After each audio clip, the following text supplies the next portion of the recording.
Okay, I'd like to call tonight's caucus to order, please. Tonight we have one item on the agenda under new business. We're going to do one reading in title only. John, can you read that? Yes, I can. Thank you. Are there any changes or additions to tonight's agenda? Hearing none, please rise for the Pledge of Allegiance. I pledge allegiance to the flag of the United States of America and to the republic for which it stands, one nation, under God, indivisible, with liberty and justice for all. Thank you. Roll call. Mr. Mazzini. Here. Mr. Kay. Here. Mr. Morvay. Yes. Mr. Rogers. Here. Mr. Squall. Here. We have 5 in attendance. Meeting is in session. We have approval of minutes from November 20th. Any additions, corrections, or changes? None. Hearing none, the minutes stand. Item number 5, reading of communications. Mr. Rogers? No, I haven't done. Mr. Scabola? Mr. Morvay?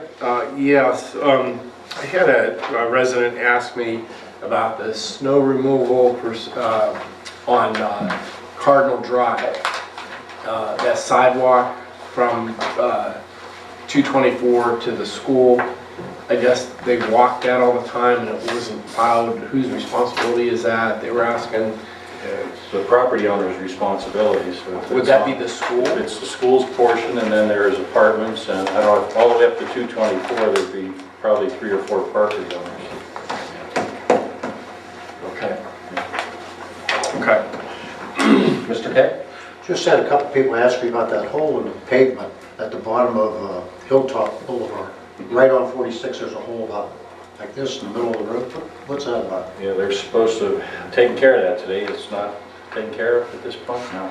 Well, I guess No, not. that was brought to their attention yesterday, and What it's caused still fast maintenance to take. Right now, all they have is the intermediate course on, and you know there may be some failures through the winter. That'll be corrected in the spring when they do, before they put the top on, but they are to maintain that through the winter months, not the city. So, Yes, I also received a call about that, and it's pretty much a pothole now, Mayor. And it Yeah, might have been from the weather conditions when it got put in. yeah, I say that was brought to their attention yesterday, actually. And, First I thought it was a manhole that wasn't raised. It's that big. But I'll Joe, check that out personally. Joe, with the same subject in mind, that piece of the road, on the west side of the road, where they put in the large pieces of concrete and the culvert there, that still doesn't have a curb.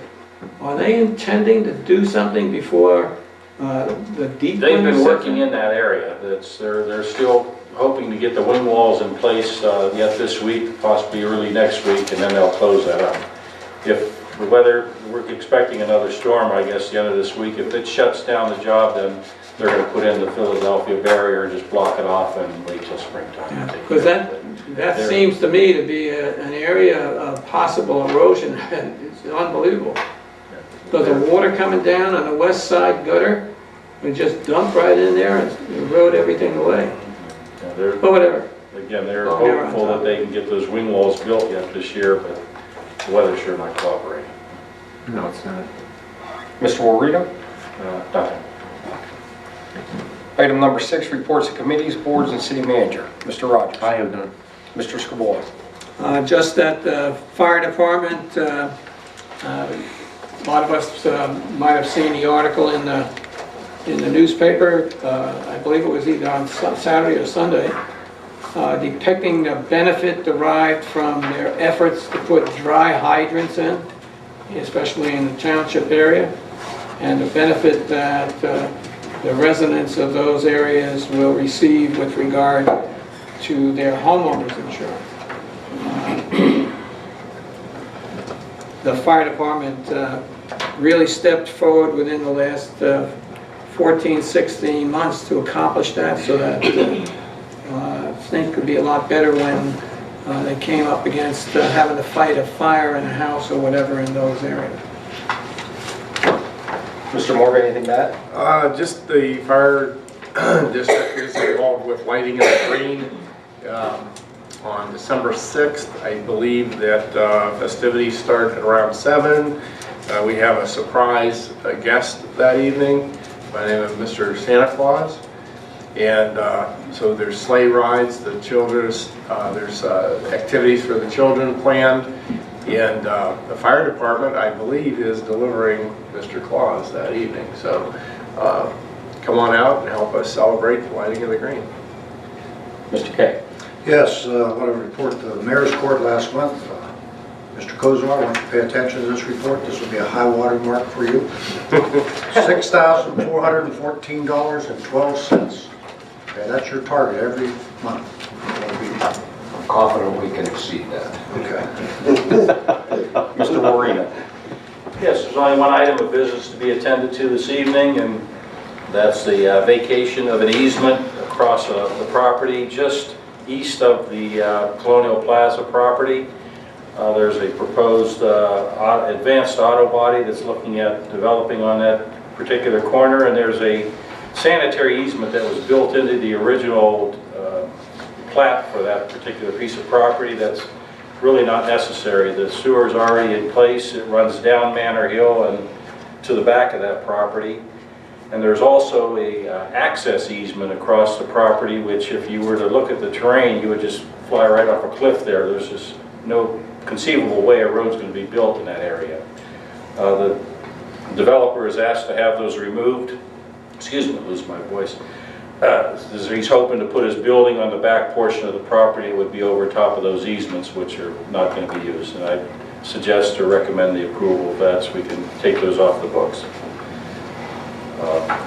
Other items of business, obviously leaf pickup has been derailed with the weather being what it is. We actually damaged one of our blowers and two of the trucks with the ice and the snow going up with the leaves on the last day. They were out there kind of making their last sweep around the city while it was, we were getting 3 to 5 inches of snow that day. And pretty much put an end to it. You had mentioned about the lighting of the green happening this Friday. That's a nice activity that the Rotary is putting on, and we hope people will participate in that. Other than that, I've not heard any updates on House Bill 5. That's the tax uniformity bill that's being tossed around in the State House. It's actually in the Senate, but there's been no hearings or no activity at this point, and we're watching that very closely. I'll welcome any questions or comments you might have. Mr. Fortunato. 2 items I'd like to report on tonight. The first is tomorrow. As you know, Mr. Fazzini, will have the library will be proceeding with the replat and some adjustments necessary for the new library in the city of Canfield. So it's exciting to see that kind of moving through the legal process now. And secondly, the Charter Review Commission is just about done with its work. I believe there's going to be 7 or 8 recommendations to City Council for their consideration to place certain charter review amendments on the board or on the ballot. It's been a good commission to work with. It came up with some, I thought, some excellent issues related to the charter. That this is my 3rd, I believe, Charter Review Commission, and it's like reading a book. Every time you read it again, you find something maybe needs changed. And so Mr. Tisch is on the commission. It's been a good commission to work with. So they'll have their recommendations to council before the end of the year. Thank you. Moving on to item number 7, recognitions of persons desiring to appear before council. Mr. Makia.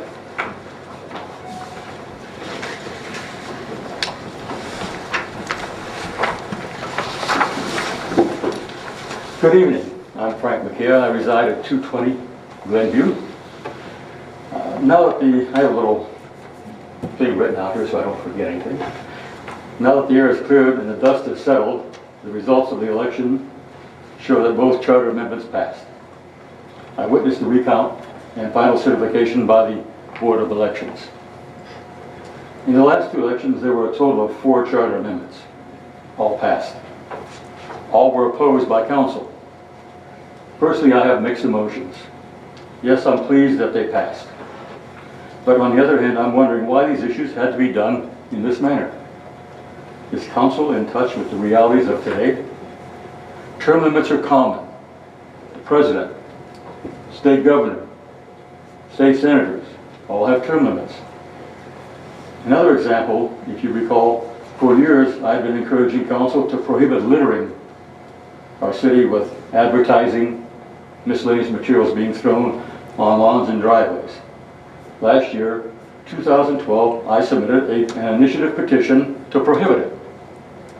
The petition was denied because it did not have a committee of 5 people. It could have been submitted anyway. I was told 5 people were needed to prevent frivolous petitions. In the last 5 years, how many frivolous petitions have there been? Probably 0. This year I resubmitted the petition with a committee of 5. Amazing things happened. At the very next council meeting, council decided to submit an ordinance for the very same thing. Why didn't anyone of the council members step up to the plate during the last several years and sponsor the idea? It appeared that council feared the petition would pass and did not want to be embarrassed. I'm not sure council is in touch with the realities of today. According to my calculations, we need 6 new board members at the end of this year. In the last meeting, Mr. Morvay suggested we need a way to select potential candidates. I agree. Mr. Morvay also suggested that I should head this up. I disagree. After being involved in these charter amendments, I'm the last person to do this. Can you imagine all the charges that would accuse me of seeking personal gain? At the last meeting, it was pointed out also that Mr. Ted Pizzini attends the Design Review Committee, but not as a member. Presumably a resource. Let me tell you a story. When I attended a meeting while an issue was on the floor, I raised my hand to ask a question. The chairperson deferred to Mr. Pizzini, who said no. Now, if he's not a member, why would he be a decision maker as to who can participate? Well, he's probably been voted as secretary of the Design Review Commission at their organizational meeting, most likely. Does that give him the power to? Sure would, yeah. I disagree. That brings a larger question to mind, however. Who do these boards report to? What kind of oversight is there? Who reads the minutes besides those on the boards? It appears that these boards are a mini government outside the council, running loose and free. I've used the term fiefdoms. Let me tell you one more story.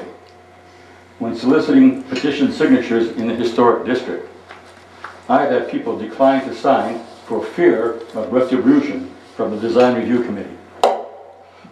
Is that the kind of government we have, intimidating our citizens through fear? In my opinion, council has some responsibility in the conduct of boards. Mark, do we not have a council member on every board, except for Parks right now? Design and planning, for sure. Yeah, I mean, they're appointed, all the members of those commissions are accountable to city council, Frank, just by virtue of their appointments. And they can be removed by council, so. Okay. But they're not intended to be council. They're intended to be independent of council in terms of their thought and decision-making process, and they make recommendations to council. So yeah, they're by charter, independent of council, but appointed by council. Yeah, but it appears to me that some oversight is needed, and if that council member is there for that, I don't have a warm, easy feeling myself. I'd like to just add a word to what Councilor has mentioned having to do with those boards and commissions. He said they recommend to council. Okay? I want to add one word. They only recommend to council. They do not make decisions that are enforceable without the approval of council. We're dealing with one tonight. Okay? They have no decision-making process that makes their decision law. Until it comes to this council, who reviews, examines, asks questions when necessary, they have no power at all to create law. And they don't create law. But just to clarify, I mean, they do have some authority relative to adjustments, for example, for zoning issues, approvals for design review issues. But Those aren't law. Those aren't a matter of law that are being subjected to council or changes in the ordinance, for example, but they do have independence in that regard. So Frank, for you to consider them a fight from the, really gives me the impression that maybe you don't understand their positions to begin with. That'd be a good idea, you know, you read the charter over, you'd find that out. Really, I'm not joking. I understand. But Frank, month after month, you come in here with different ideas, and like you had Ted Frazini on a board, which you were wrong. You come with this, which you're wrong. You come with other stuff, you're wrong. You might want to look into it before you present it Well, a little better. I tend to disagree that Mr. Frazini has got a decision, has decision. He does not have a vote. Authority. But why was I not allowed to speak based on At this? that time, your thing was not approved with the vote. You weren't allowed to speak at that time, and they probably asked him, is he allowed? No. That's simple to me. Like when we vote on this, we look out at you, you can't talk. I know. It's a rule, I'm it's a working on that. rule, Frank. Look into it before you bring it. Hey Frank, I want to ask you one question. The people in the historic group are worried about retribution. What were they afraid of? What did they say? What were we going to do to them? The one comment that I can recall was that if I ever go to the design review commission for something to be done, they might remember that I wrote, my name was on this petition. And I'm not making this up, you know, so that's why I was a little taken aback by that. Where are they here? Are they here tonight? Are they ever here? I'm one of the people in the Yeah, did committee. they ever go to any of the design committee meetings? I have no idea. I think, Yeah, they probably haven't, Frank. That's just being the tough part of being a politician. You're always under suspect. You're always, you know, all politicians are yeah. like that. Yeah. We have to live with that type of accusation. Yeah, if they're so concerned, how come they're not involved? Thank you for your time.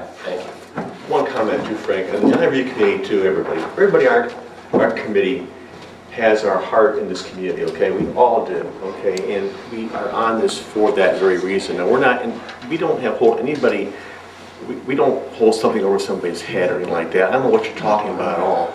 Yeah, you know, we all live in this community and our hearts in this community too. And I don't know what you're talking about. I don't think you have a clue what you're saying, Frank, honestly. Well, I'm saying what I actually heard from this resident. Well, the resident was incorrect. There's no way that could happen. There's Well, no apparently possible this way. resident feared the design review committee. One person you talked to, and he could have been Never whoever that mind how was. many, but Well, But, we you do a know, lot of good for this community, a lot of good. We're proud of it the too. people, I'm sure they're all good people on these boards and commissions. It's not a personal issue. I've said that several times. Thank you, Frank. Those people and this group here are dedicated people, and I have no issue there whatsoever. Thank you. Moving on to item number 8, old business, we have none. Item number 9, new business. As per the provisions of section 4.05 of the Charter of the City of Canfield, I move that council dispense the requirement of 2 readings of the proposed ordinance and authorize adoption of the same upon its first reading. Do I have a second? Second. Mr. Morvay, discussion? Clerk? Mr. Kusini? Yes. Mr. Kay? Yes. Mr. Morvay? Yes. Mr. Rogers? Yes. Mr. Squall? Yes. That passes 5-0. As per the provision of section 4.05 of the Charter of the City of Canfield, I move the council dispense the requirement of a full reading of the proposed ordinance and authorize reading by title only. Do I have a second? Second. Mr. Rogers, discussion? Clerk? Mr. Kusini? Yes. Mr. Kay? Yes. Mr. Morvay? Yes.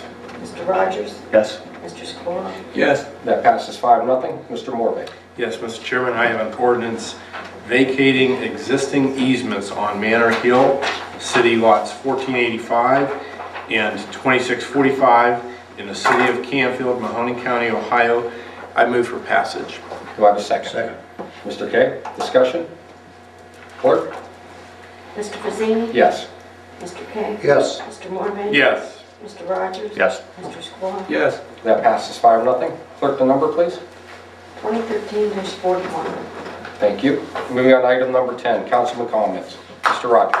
I have nothing. Mr. Squall. Nothing tonight? Mr. Morvay. Yeah, gonna be a little jovial tonight. You gotta stay with me on this one and listen carefully to it, okay? This is the unknown reindeer, and I thought this was appropriate because of Christmas.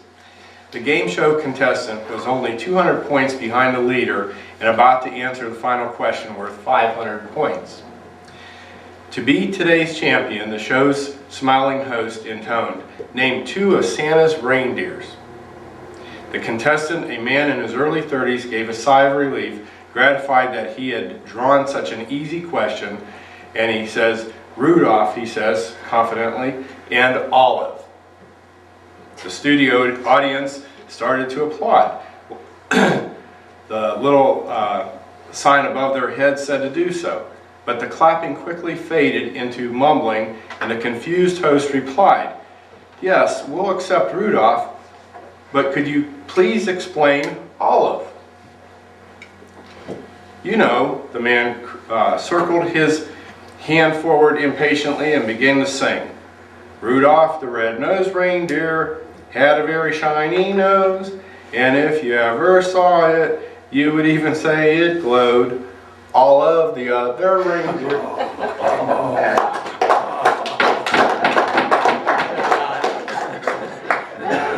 Mr. K? John, did you know Paul Revere's horse's name was Isme? Because when he finished his ride, he said, "Woe's me." Anyways, tonight I'm going to leave you the definition of a boss, all right? That's how you know who the boss is. A boss is a person who is always early when you are late. And he's always late when you are early. I'd like to thank everybody for coming.